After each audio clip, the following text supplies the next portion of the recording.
My name is Linnea Ward, and the day my father found me walking nearly 5 miles along Route 9 with my 2-year-old son, everyone thought I was the one making reckless choices. They didn't know my husband had secretly taken my car, emptied my savings, destroyed my credit, answered job offers in my name, and was already building a custody case to prove I was an unfit mother before I ever tried to leave. By the time I discovered the truth, he wasn't just trying to control my life anymore. He was trying to rewrite it. And if my father hadn't stopped that truck beside me that afternoon, I might have lost my son forever. Chapter 1. The Keys. He said I was too unstable to hold. By the time my father found me on Route 9, I had been walking for nearly 5 miles with my son strapped against my chest. The June heat pressed down on the pavement, and every passing truck pushed hot air and grit against us. Owen was 2 years and 10 months old, too heavy for the carrier I had stopped using months earlier, but I had been afraid to let him walk beside the traffic. His cheek rested against my collarbone, damp with sweat. Every few minutes he asked for water, and every time I tipped the bottle toward him, I watched the level drop and wondered how much farther I could go. I heard tires grind against gravel behind me. My body tightened before I looked back. Then I saw my father climbing out of his truck. Martin Hale was 61 and had worked in law enforcement for more than 3 decades. To most people, he was Sheriff Hale, a calm man who knew exactly what to do when something went wrong. In that moment, he was only my father, staring at my blistered feet and the child strapped to my body, as if he had found us standing at the edge of a cliff. "Linnea, what are you doing out here?" I tried to answer, but Owen started crying again. My father opened the rear door of his truck and pulled out the child's safety seat he kept for the afternoons when he picked Owen up. He secured my son first, checked the straps twice, then handed me another bottle of water. "Where is your Honda?" "It is being repaired," I said. The answer came automatically. I had repeated it so many times that it no longer felt like a lie. My father looked at me for several seconds. "How long has it been at the garage?" I could not remember which version Evan was using that week. First, the tire had damaged the alignment. Then the axle needed replacement. Then the part had been delayed. "A few months," I said. "Why did you not call me?" I looked down at the phone in my hand. The battery was almost dead. The location icon was still glowing at the top of the screen. "Because Evan checks it?" My father did not interrupt. I told him the rest in pieces. Evan kept the keys. My debit card had stopped working. I did not know what was in our accounts. Evan said I was too unstable to drive, and Diane agreed with him. My father asked who Diane was keeping my documents for, even though he already knew she was my mother-in-law. "For safekeeping," I said. "That is what she calls it." Then I told him the part I had not said aloud to anyone. Evan said if I ever took Owen and left, he would prove to a judge that I was not stable enough to be his mother. My father's hands tightened around the steering wheel. What proof does he think he has? I do not know. That was not entirely true. I knew about the nights I cried because Owen would not sleep. I knew Diane wrote things down when I forgot appointments. I knew Evan saved messages where I said I felt overwhelmed. I just did not know how far it had gone. That morning I'd asked Evan for the keys so I could take Owen to the summer reading program at Hudson Ridge Public Library. I had worked there for years before Owen was born. I thought walking through those doors might remind me that I had once been someone people trusted with schedules, money, children, and decisions. Evan stood in the kitchen holding the keys. "You did not take your medication this morning," he said. "I do not take medication." His face barely changed. "That is exactly why this worries me." Diane arrived less than 10 minutes later, using the key Evan had given her for emergencies. She walked into the kitchen without knocking and looked at me with the careful concern she used whenever she wanted other people to think I was the problem. "Linnea, if you cannot remember the medication, maybe you should not be driving with Owen." "There is no medication," I said. Evan slipped the keys into his pocket. "You can go out when I know you are calm enough." I wanted to shout. Instead, I lowered my voice. because Owen was watching from his high chair. I am calm. Diane glanced at Evan as if my answer proved the opposite. Later, while Evan was in his office, I heard him speaking to Diane on the phone. "We need to document this episode," he said. "If she does something reckless, I want the record to be clear." I stood in the hallway with one hand against the wall. Episode. Record. Those words did something the insults never had. They made me understand that Evan was not only controlling the present, he was preparing a version of the future in which everything I did could be used against me. I waited until he went into the bathroom. Then I filled Owen's bottle-packed diapers, put him in the carrier, and walked out the front door. Sitting in my father's truck, I told him all of it. He asked who held my bank cards, who checked my phone, who kept Owen's birth certificate and passport, whether I could see friends without permission, whether Evan had ever threatened me directly. Each answer sounded worse outside the house. Diane kept most of the documents so I would not lose them. Evan checked my search history. I had stopped hearing from friends. I had once seen a Honda that looked exactly like mine near Hudson, but Evan told me I was confused. My father listened without turning the conversation into an interrogation. Then he said something I had needed to hear for years. "You are not losing your mind. You have been forced to doubt yourself for too long." He also made one thing clear. Because I was his daughter, he would not investigate Evan himself. He would not use his badge to threaten anyone. He could get us somewhere safe, request an independent civil standby, and help me reach an attorney and an advocate. I told him Owen's birth certificate, passport, insurance card, and medication were still at the house. "We can go somewhere safe first," he said. I shook my head. "If I leave those documents there, Diane will move them." My father waited. "I will go back for the papers," I said, "but I am not staying." 2 deputies from the Dutchess County Sheriff's Office met us outside the house in Rhinebeck. Evan and Diane were already standing on the porch. Evan looked composed. He always did when someone else was watching. "My wife is experiencing a prolonged postpartum crisis," he told the deputies. "I have been trying to help her." Diane gestured toward Owen. She walked several miles along a highway with a toddler. That is not safe behavior. For one terrible second, I almost apologized. My father stood beside me, but did not speak for me. "Tell them what happened," he said. I asked for my clothes, Owen's things, our identification, the insurance card, my phone charger, and the medication Owen sometimes needed for his breathing. Evan stepped in front of the door. "You can leave, but Owen stays here." One deputy explained that they were not there to decide custody. There was no custody order, and the purpose of the civil standby was to prevent a confrontation while I collected essential belongings. I held Owen tighter and walked inside. Diane opened the safe with a stiff expression. She handed over the documents one at a time, as though each belonged to her. "You will be back within a week," she said. "You do not have a job, a car, or enough credit to rent a place." Outside, Evan leaned close enough that the deputies could not hear him clearly. "The court will look at the facts," he said. "No income, no car, and a credit score too low for an apartment." I stopped on the bottom step. I had never told him I planned to rent an apartment. I did not even know my current credit score. My father drove us to the Dutchess Family Safety Center. Renee Alvarez met me in a small office while Owen colored at a table nearby. She did not ask why I had waited so long to leave. She asked what made me believe that morning was my last safe chance.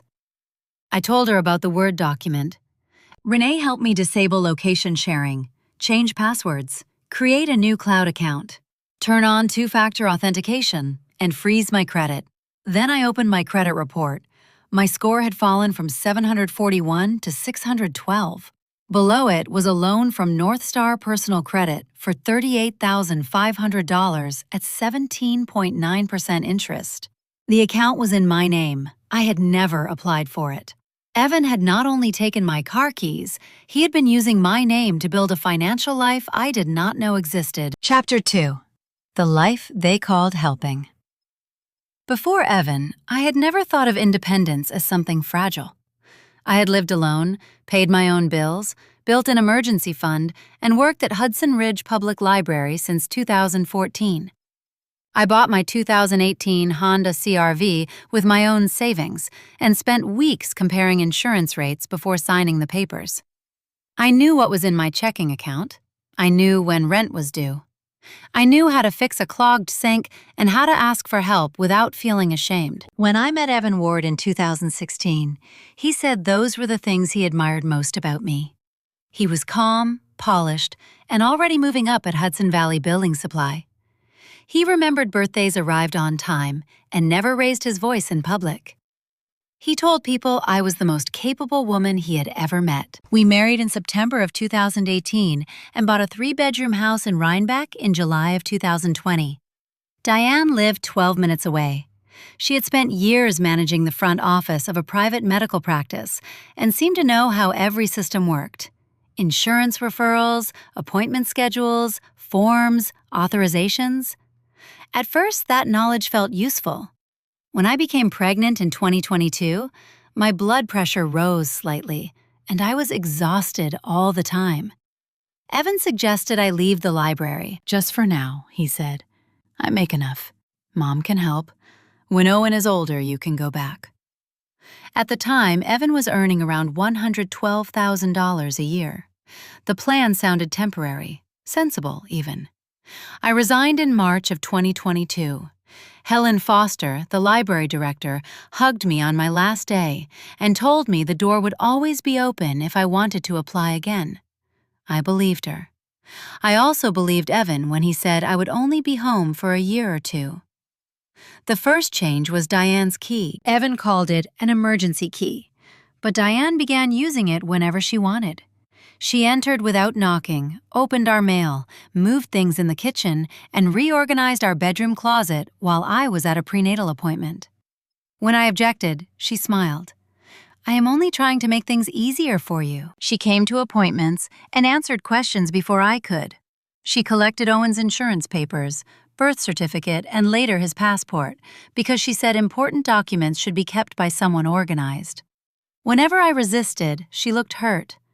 I thought you wanted help.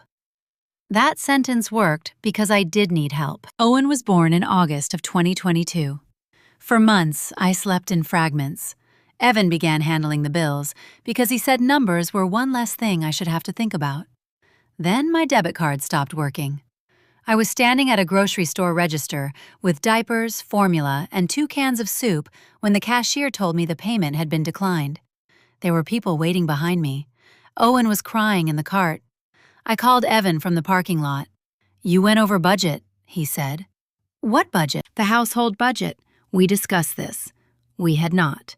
He transferred enough money for the diapers and formula, but told me to leave the soup. That evening, he said the embarrassment at the store proved I was not paying attention. After that, I had to photograph every receipt. If I was gone longer than expected, Evan asked which roads I had taken and why I had stopped. Diane began bringing supplies in exact quantities. 6 diapers a day, she once said, while placing a package on the kitchen table. This should last until Thursday. It is easier when we keep things controlled. She never handed me cash. Eventually, I stopped asking what was in the accounts. Every question became a discussion about my judgment, my memory, or my stress level. Tessa Monroe tried to stay close. She had worked with me at Hudson Ridge before becoming a reading specialist at an elementary school. She called after Owen was born, but my phone often showed no missed calls. Once she came to the house while I was upstairs feeding Owen. Diane answered the door. She told Tessa I was asleep and did not want visitors. A few days later, Tessa received a message from my number. I need space. Please stop showing up. I never wrote it. When I told Evan I wanted to call her, he said Tessa had always been negative about marriage. She makes you restless, he said. You are happier when you stop letting people fill your head with problems. After that message, Tessa stopped coming. I told myself she had moved on. The Honda disappeared on February 14, 2025. It had a slow leak in one tire. Evan said he would take it to a garage. A week later, he said the shop was waiting for a part. Then the alignment was damaged. Then the axle needed work. Then the repair was too expensive to rush. Eventually, he stopped pretending the delay was mechanical. "You are not ready to drive yet," he said. Diane agreed. "Why do you need to go anywhere alone?" she asked. "We bring you everything." Once from the passenger seat of Evan's car, I saw a dark blue Honda near Hudson that looked exactly like mine. Same small dent near the rear wheel. Same library sticker on the back window. "That is my car," I said. Evan glanced at it and laughed. "Wrong color." It was not the wrong color. When I insisted, his voice softened. "Linnea, this is what worries me. You become certain about things that are not real." Sitting in Renee's office after finding the North Star loan, I kept thinking about that moment. Renee closed my credit report and asked me a question. "Where did you feel most like yourself before every decision had to go through Evan?" The answer came immediately. The library. I called Helen from Renee's office. My hands shook so badly I nearly dropped the phone. Helen sounded surprised. "Linnea, I have wondered about you for a long time." I apologized for disappearing. She paused. "We invited you to apply for a part-time opening in early 2024. I never saw anything." She checked the archived emails while I waited. "We received a reply from your account," she said. "It said you had decided to focus fully on your family." Then she read part of it. "Linnea needs stability and reduced stimulation." My stomach tightened. That was Evan's language. He had not simply waited for me to remain unemployed, he had answered for me. Helen contacted Tessa that afternoon. Tessa arrived at the safety center carrying a folder. Inside were screenshots, dates, and saved voicemail messages. She showed me the text asking her to stay away. She played a voicemail from Evan saying I was overstimulated and that visits were making my condition worse. Then she showed me a message he had sent directly to her. "We are documenting everything in case she tries to leave with Owen." I stared at the screen until the words blurred. Tessa reached across the table. "I knew something was wrong," she said. "I just thought if I kept pushing, he would make things harder for you." I had spent years believing our friendship had faded because I had become too difficult to love. It had not faded. It had been cut. Renee introduced me to Mara Klein, a family law attorney who worked with domestic violence cases. On June 18th and 19th, Mara helped me file for a temporary order of protection and temporary primary physical custody. She based the request on specific conduct: electronic monitoring harassment threats involving Owen interference with my documents and intimidation. The return hearing took place on June 24th. It was brief. The judge maintained the temporary order required communication through a controlled channel and allowed Evan's supervised visits while the court scheduled a fuller evidentiary hearing. Nothing was resolved, but for the first time, Evan could not contact me whenever he wanted. That evening, Mara asked whether Evan or Diane had ever claimed I was in regular therapy. I told her about the single postpartum counseling appointment I attended in 2022. When I returned to my father's house, an email from Empire Health Plan had been forwarded from my old account. It thanked me for completing my 8th telehealth mental health session in 8 months. I read the provider's name twice. I had never met that person. If 8 therapy sessions existed under my name without me, Evan was no longer only telling people a false story about my mental health. He was turning that story into an official record. Chapter 3. The paper trail under my name. Once I understood that fear became something I could organize, Renee gave me a yellow legal pad and told me to begin with March of 2022, the month I left the library. I wrote down every event I could remember: the first declined card, the day Diane took Owen's passport, the afternoon Evan changed the password to our banking app, the morning my Honda disappeared, the words he used when he wanted me to doubt myself. I did not post anything online. I did not call relatives to defend myself. I stopped replying to Diane entirely. Every message about Owen went through the court-approved parenting application or through Mara. I froze my credit with all 3 bureaus.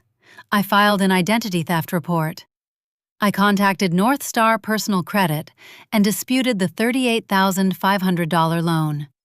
I requested statements from my bank, the title history for my Honda, and every available record from Empire Health Plan. The process made me feel less helpless, but it did not make me feel safe. Every time I clicked submit, I expected Evan to appear behind me and ask what I thought I was doing. My first apartment application was denied within 48 hours. The leasing office sent a short email explaining that my credit score, recent debt, and employment history did not meet their standards. They listed the North Star loan and a credit card balance I did not recognize. For several minutes, I sat at my father's kitchen table staring at the screen. Diane's voice returned immediately. "You do not have enough credit to rent a place." The worst part was that she had been right about the result. For one weak moment, I pictured going back to Rhinebeck. Owen would have his room. I would have a bed. Evan would probably act patient for a few days.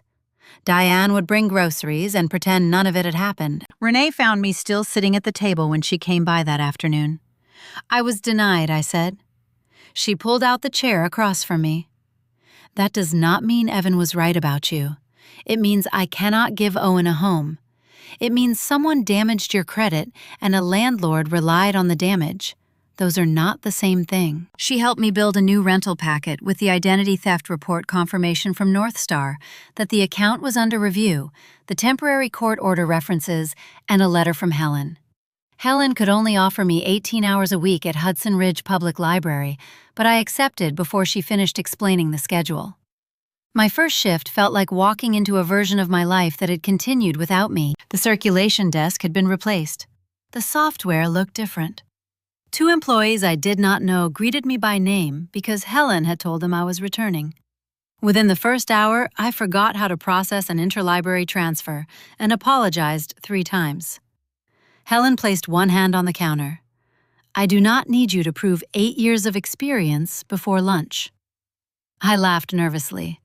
I used to know all of this. "You still do. Your hands just have not remembered yet." Tessa watched Owen that morning and helped me find a childcare program with openings 3 days a week. When I finished my shift, Helen handed me the following week's schedule.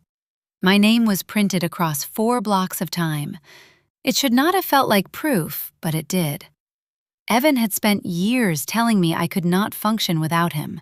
Yet I had shown up, learned what had changed, and completed the shift. As I walked toward the staff entrance, a delivery driver appeared, carrying a vase of white roses.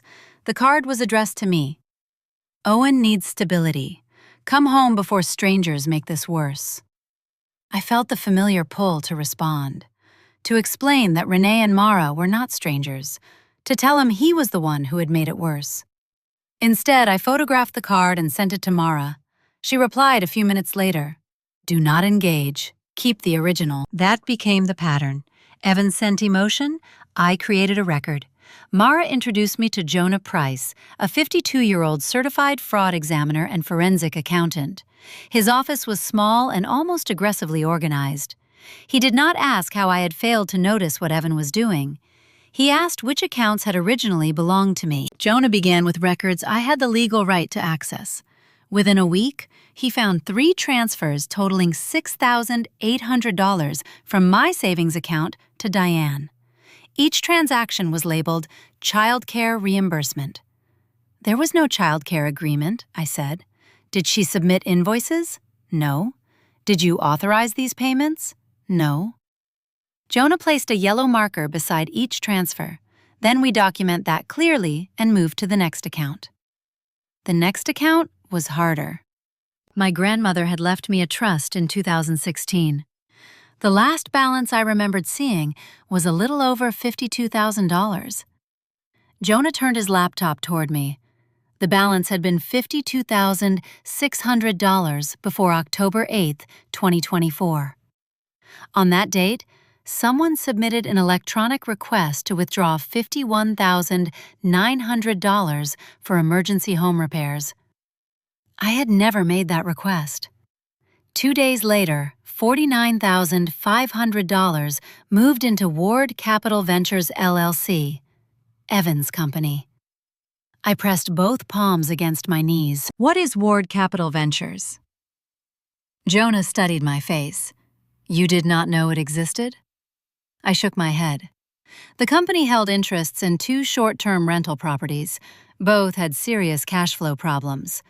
Renovation costs had climbed, occupancy had dropped, and high-interest debt was consuming the income. Jonah estimated the company was short by nearly $94,000. Evan had used my money to pay contractors, keep loans current, and hide the fact that his investment business was failing. He had not only wanted control for the sake of power, he needed me quiet, because quiet people did not examine statements. Detective Lauren Kim from the Dutchess County Financial Crimes Unit took over the official investigation. My father signed a formal statement confirming that he would not participate because of our relationship. Lauren contacted the DMV and Hudson Auto Exchange. The Honda had never been waiting for a part. Its title had been transferred on February 14, 2025. The same day, Evan claimed he was taking it in for a tire repair. The dealership paid $21,400. Caleb Ross, the manager, provided the sales documents and security footage under a lawful request. Lauren showed me a still image from the video.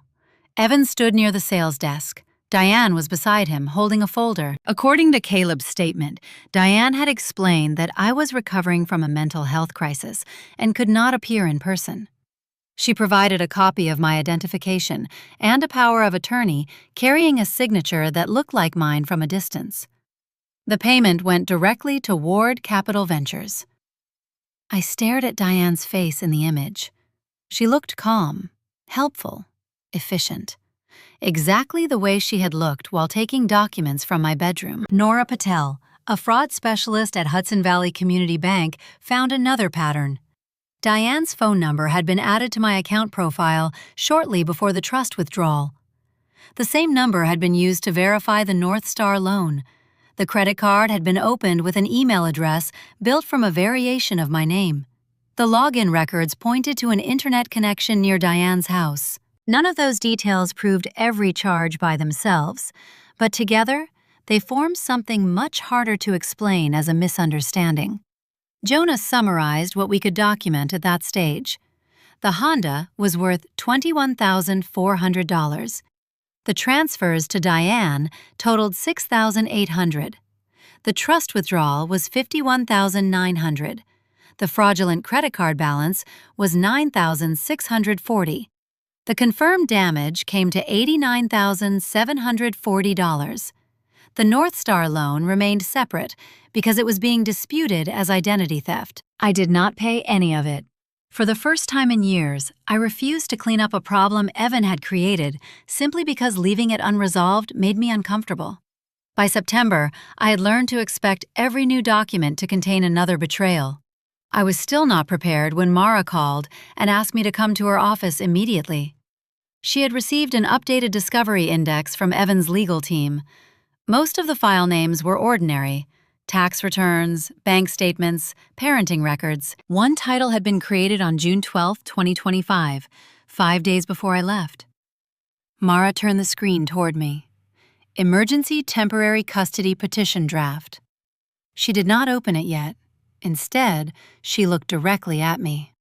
What did Evan say would happen if you ever left with Owen?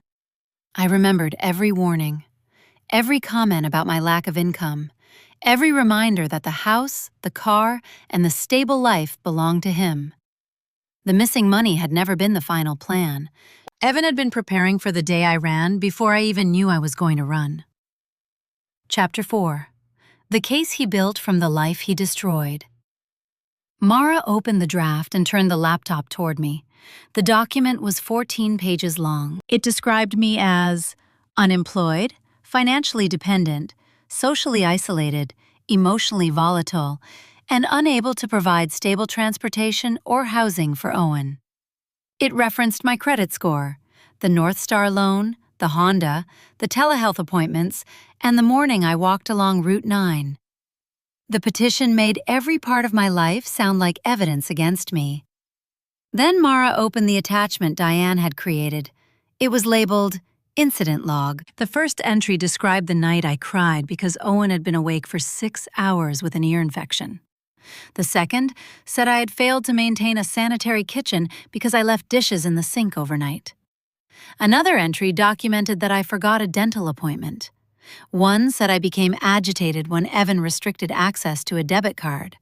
Another recorded that I had expressed a desire to leave the marital home. The final entry described Route 9. Diane had written that I placed Owen in danger during an unstable episode and fled without a rational plan. I read the page twice. The pattern was suddenly impossible to ignore. Evan had removed my job, my car, my money, and my friends. Then he had written a legal argument, claiming those losses proved I was incapable of caring for my son. Mara closed the file. He did not simply prepare for a custody dispute, she said. He created the conditions he intended to use. I pressed my fingers into the edge of the table. The room felt too quiet. For years I had treated each problem separately. The card, the car, Tessa, the emails, the credit score. I had believed I was failing in a dozen unrelated ways. The draft showed they were not unrelated. They were a structure. The medical records gave that structure an official surface. Dr. Elise Morgan reviewed my actual chart and provided a written statement. I had never been declared unable to drive. I had never been found incapable of caring for Owen. I had no prescription for the medication Evan claimed I had forgotten. The single postpartum counseling appointment I attended in 2022 documented exhaustion and anxiety common after childbirth. It did not describe psychosis, incapacity, or a need for long-term psychiatric supervision. Empire Health Plans still listed 8 telehealth sessions between September of 2024 and April of 2025. The investigation could not yet prove every claim was fraudulent, but at least 5 sessions had no record of me logging in. Diane had called the provider more than once and described herself as the person helping me manage appointments. Some of the notes included phrases Evan used regularly, including reduced stimulation and impaired judgment under stress. Mara was careful with the evidence. "We do not claim what we cannot prove," she told me. "We show that the insurance records do not establish what Evan says they establish." While we prepared for the evidentiary hearing, Evan worked on something else. He worked on the audience. He sent messages to relatives, neighbors, and members of our church group. He said my father had taken advantage of a mental health crisis. He said I had refused treatment. He said he was trying to protect Owen, while everyone around me encouraged reckless decisions. Paige Holloway sent me a message one evening. "Owen needs both parents. Please do not destroy your family over a difficult season." I stared at the words for a long time. Then I sent a screenshot to Mara and did not respond. My father began receiving calls too. Some people accused him of using his position to intimidate Evan. He refused to answer publicly. He did not post a statement or call in favors. Tessa wanted to defend me. "I can tell them what he did," she said. "Not online," I told her. "Keep everything." For the first time, silence did not mean surrender. It meant preservation. Evan tried a different approach during one of his supervised visits with Owen. The visit took place in a family services room with a monitor seated across the space. When Owen became distracted by a box of wooden trains, Evan leaned toward me. "If you withdraw this and come home, I can fix everything," he said quietly. I looked at him. What does fixing everything mean? "I can restore the cards. We can replace the car. I can explain to everyone that this was a misunderstanding." He lowered his voice further. "You can go back to the library, if that is what you really want." The offer made my skin cold. Permission to work. Permission to drive. Permission to have access to money that already belonged to me. I asked the question before I could talk myself out of it. "If you believe I am unstable, why do you want me to come home and care for Owen alone?" Evan's expression changed for less than a second. "You are twisting my words." I had heard that sentence hundreds of times. This time, I did not explain. I do not need you to confirm what I lived through anymore. The monitor announced that the visit had ended. I picked up Owen's coat, thanked her, and walked out without looking back. The evidentiary hearing was scheduled for early October at Dutchess County Family Court in Poughkeepsie. Mara organized the case into 4 groups: my real medical records and the inconsistencies in the telehealth claims. Evidence that Evan blocked employment isolated me from Tessa and monitored my phone. The credit report, the loan, the sale of the Honda, and the missing money. The custody draft and Diane's incident log, both prepared before I left. Renee practiced testimony with me. Answer only the question asked, she said. What if they misunderstand me? Then Mara will clarify. What if I cry? Crying is not an admission. She taught me to say, I do not know, when I did not know. To separate memory from assumption. To stop apologizing before every answer. The morning of the hearing, my hands shook so badly that I spilled coffee on the cuff of my blouse. In court, Evan's attorney began with Route 9. He emphasized the traffic, the heat, and Owen's age. He described me as unemployed at the time, without independent housing, dependent on my father and friends, and recently returned to part-time work. He referred to the Empire Health Plan records as evidence of ongoing treatment. Mara did not pretend my life had been stable. She explained why it had become unstable. I had no car because it had been sold using a questionable power of attorney. I had no savings because funds had been transferred without my authorization. I had no job because Evan had answered a work opportunity in my name. My credit had collapsed under accounts I was disputing as identity theft. The telehealth claims did not prove I attended the sessions. I walked because I had no working card, no keys, and believed my phone was being monitored. Then Mara placed the custody draft beside the financial timeline. She looked at Evan. Why do the facts you describe as proof that Mrs. Ward was incapable also appear to be conditions you helped create? Evan said he had taken over because I was overwhelmed. Mara asked why the draft petition had been created 5 days before I left. He said he was only preparing for the possibility that I might act irrationally. Before she acted. Mara said, yes. So you expected her to leave. I was concerned. Concerned enough to prepare a custody filing, but not concerned enough to restore access to her vehicle, money, or medical records. Evan shifted in his chair. His answers became longer and less precise. Diane maintained that she had only tried to help. She said she believed I had authorized Evan to handle financial matters. Mara did not ask Diane to confess. She used the records. There was no written authorization. I had never appeared at Hudson Auto Exchange. Diane's phone number had been used to verify multiple accounts.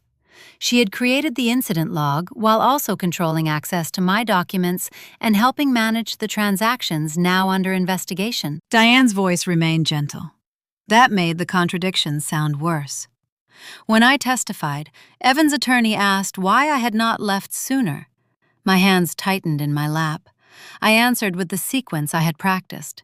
First, leaving work was temporary. Then one card stopped working. Then a friend disappeared. Then my car did not come back. By the time I understood the pattern, there was already a file describing my reaction to it. He asked whether walking on Route 9 had been safe. No. Then you admit your judgment was impaired. I admit the road was dangerous. At the time, I believed staying would give Evan more time to finish a case designed to take Owen from me. My voice shook, but I did not take the answer back. At the end of the hearing, the judge maintained temporary primary physical custody with me. Evan's visits remained supervised. Electronic tracking and direct contact outside the approved channel were prohibited. Records and disputed assets had to be preserved while the financial investigation continued. No one was arrested in the courtroom. No one shouted. The power changed hands through documents, dates, and a decision read in an even voice. Outside, Paige was waiting near the courthouse steps. She looked older than she had in June. I need to give you something, she said. Before I left, Evan had sent messages to people at church and several neighbors. He told them that if I began making accusations, they should remember I had a history of instability. Paige had saved them. "I thought he was asking us to support him," she said. "Now I think he was preparing us to repeat his story." She agreed to send everything to Mara. Evan had not only built a legal file, he had tried to build a room full of witnesses before there was even a dispute. Now those same people were beginning to understand what they had been used for. I left the courthouse holding Owen's hand. The financial investigation was not finished. The divorce was not final. Evan still had lawyers' money and a voice in what came next. But that night, no one could force me to return my son to the man who had built an entire version of my life without my consent. Chapter 5. The Life No One Else Had a Key to. The court order gave me safety, but it did not give me closure. From October through December, Detective Lauren Kim and the Dutchess County Financial Crimes Unit continued working through subpoenas, account records, and digital logs. The results came slowly, one document at a time. The signature on the power of attorney used to sell my Honda was not mine. Diane had been at Hudson Auto Exchange with Evan. Her phone number had been used to verify the North Star loan. The trust withdrawal had not been authorized by me. Money from both the Honda and the trust had moved into Ward Capital Ventures. Several telehealth claims were referred for a separate review involving billing and identity verification. No one was convicted overnight. There was no dramatic arrest outside the courthouse. The investigation moved the way real investigations often move, through requests, delays, sworn statements, and records that became harder to explain each time they were placed beside one another.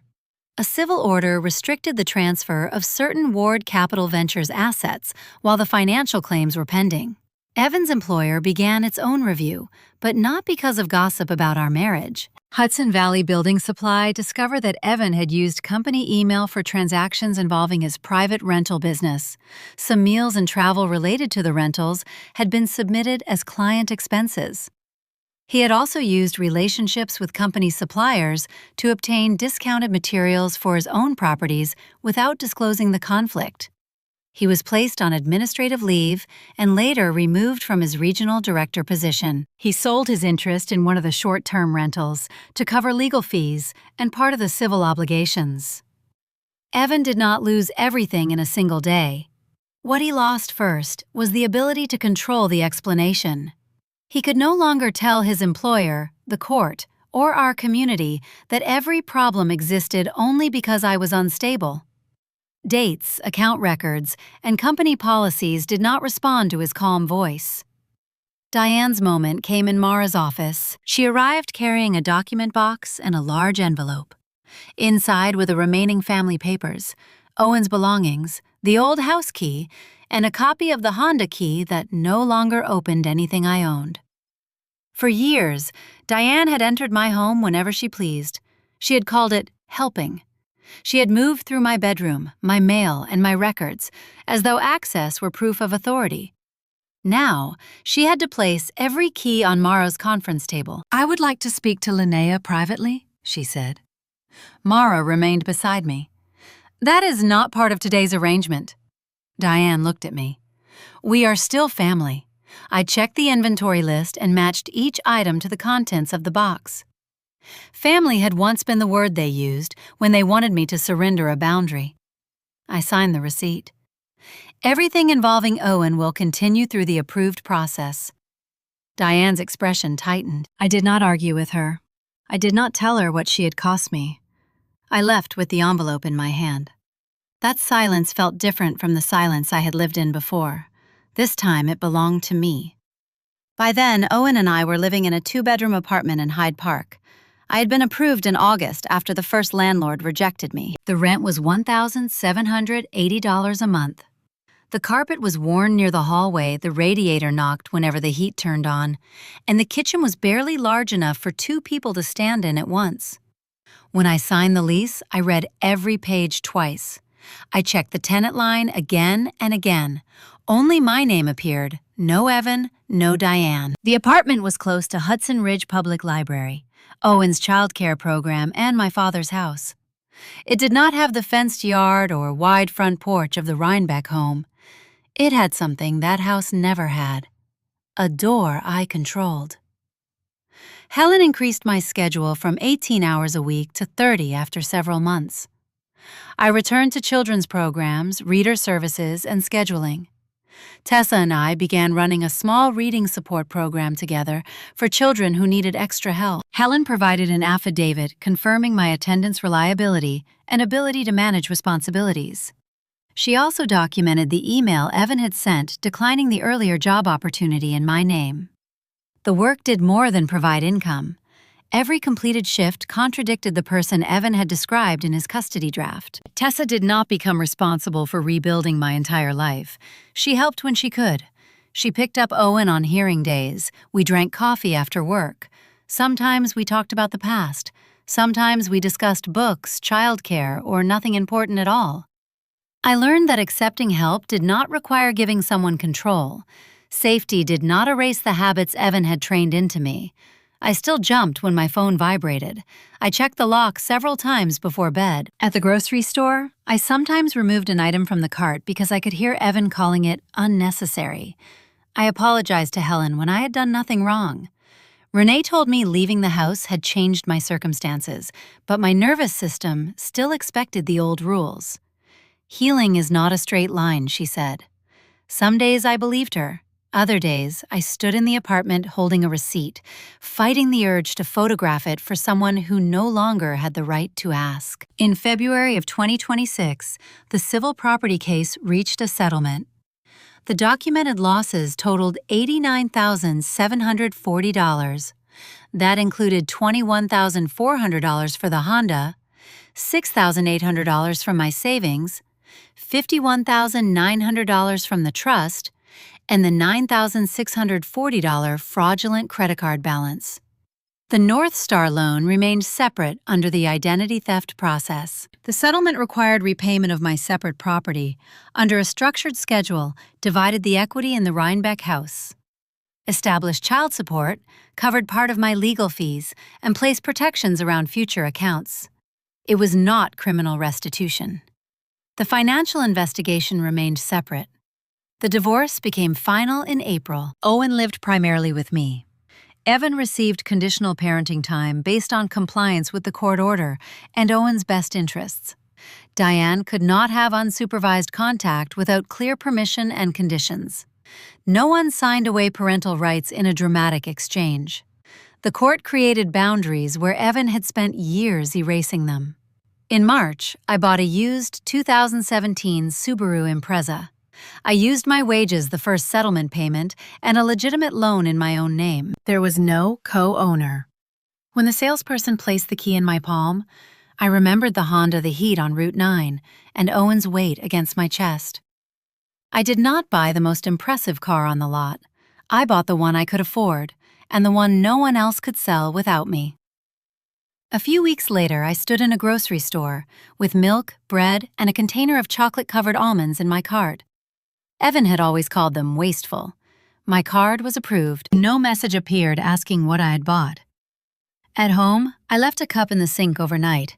No one photographed it. Owen spilled cereal across the kitchen floor the next morning. I cleaned it while he laughed, and there was no disappointed sigh behind me. After 11 months of disputes, several fraudulent accounts were removed or corrected. My credit score rose to 684. It was not perfect. For the first time, it reflected my decisions instead of someone else's deception. One evening in May, I locked the doors of Hudson Ridge Public Library after my shift. 3 keys rested in my hand: the key to my apartment, the key to my Subaru, the key to the library.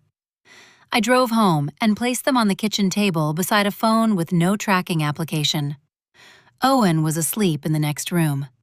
The apartment was small. Counseling was ongoing. Paperwork still arrived. Some nights, I still checked the lock twice, but no one had a copy of those keys unless I had chosen to give it to them. Evan once made me believe freedom was something I was too unstable to hold. Looking at those 3 keys, I finally understood the truth. I had never been too weak to live my own life. I had only spent too long in a house where every door was opened and closed by someone else. When do you think care begins to turn into control? Did I become free on the day I left, or on the day I finally trusted myself again? Share your thoughts below, and stay with the channel for more stories about women who remained quiet until the truth became impossible to ignore.